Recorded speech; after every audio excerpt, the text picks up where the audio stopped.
I have a chart here. All right. Do you see at the bottom that blue line right across there? I have a laser pointer here somewhere. See this blue line right here? See this right here? What's that called? Double bottom. In technical analysis, it's a double bottom. So in technical analysis, you say you buy on the breakout, which is the yellow box, and the target is the height of this. In other words, it's the height of the W. So if I take that, lay it over, I now have a target. So my buy says buy based on technical analysis. I'm not saying that's the way to do this, but I'm saying even if you use fundamental analysis based on PE ratios and growth of earnings, what you have to do is decide where do I get in and how am I going to get in. That's called a strategy. That's calling I know what I want. If you don't know what you want, how are you getting in? You don't know. You're just buying. Here goes the elephants. Let me go with them. You're following the herd. You're a part of the herd. If the herd end up in the tar pit, so do you. You're a herd. Be a meaningful specific and quit being a wandering generality.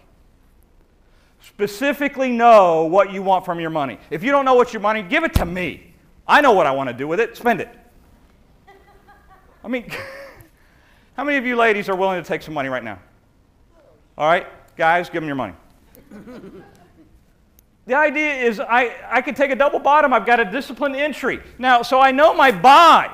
Once I know how I'm getting in, what is my next strategy? How do I sell? I want to know how to sell when I buy, not later. Does that make sense? Yeah. I don't want to wait till later. I want to do it now. Because later, guess who comes to visit? Fear. Ooh. And then, oh, I can make more.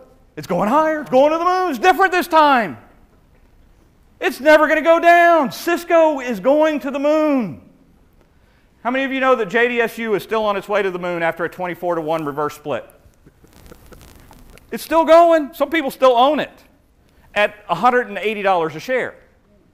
And I'm telling you what happens is that's an undisciplined strategy. So my point here is that I know how to buy, I know how to sell. Because my sell is if I violate why I got in. The sell point is the violation of why I bought. Doesn't that make sense to you? This is not hard. If I violate why I bought it, sell it. Fair? But, here's the strategy. Get in, get out. Get out says I break the reason why I got in. In other words, the double bottom doesn't work. It goes up through the bottom and reverses and comes back down. That says sell the dog. Don't feed it.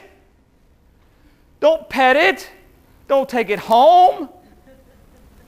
Sell it. Get rid of it. It violated why I bought it. So now I've got a disciplined buy. I've got a disciplined sell. Now what am I worried about? The in-between. Because you are going to become a raging neurotic. As soon as this goes up and comes back down, what happens to you? I made a mistake.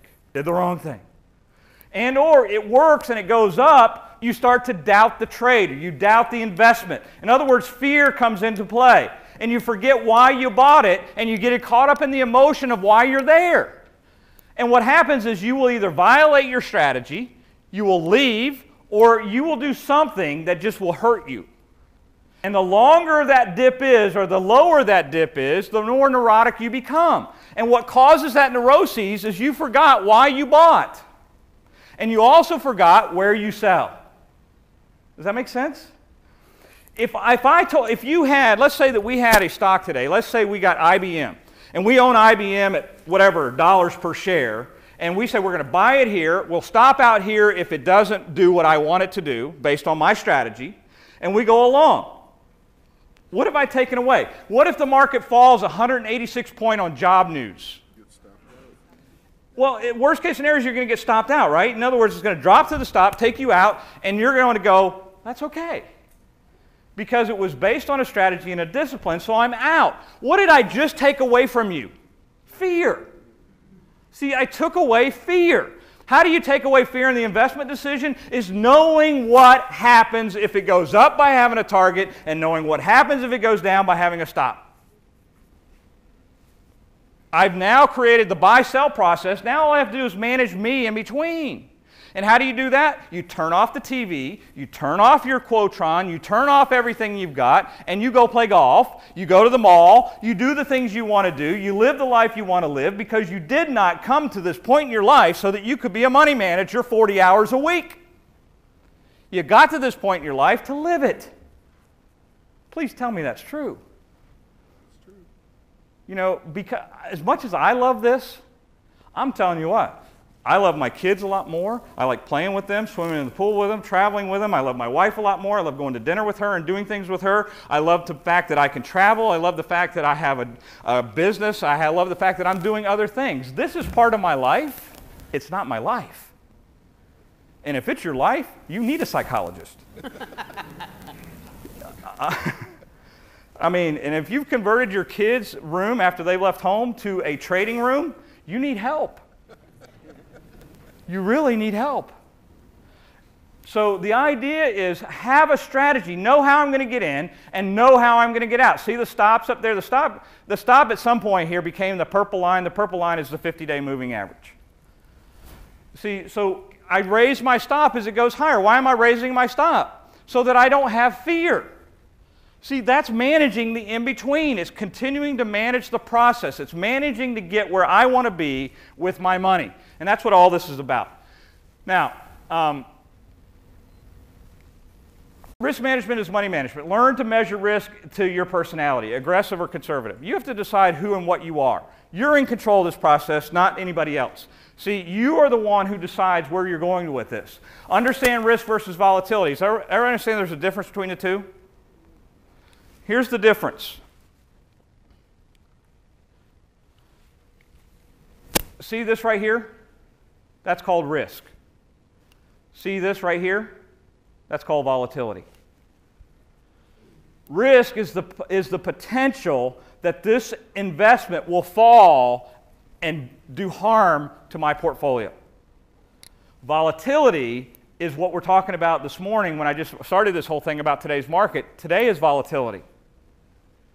See, does everybody see right here, see this point and this point?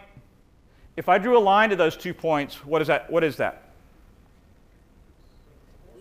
It's a short-term trend. Okay? And if I draw a line from this one to this one to this one, I still have a short-term trend that is going what way? Up. Now, do you see this bar right here? If I had a line across here, what happened on that bar? So the trend was broken. Now you're going to me, Jim, it's not that easy. Yeah, it is.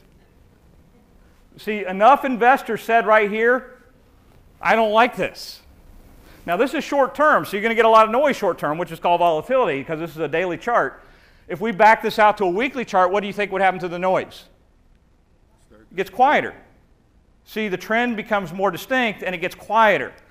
So in the short term, we're getting volatility and we get taken out on this bar, because where would our stop be here? It would be off the previous low, which is right here, so we would be taken out right there. So we're taken out. And then we avoid what? Brain damage.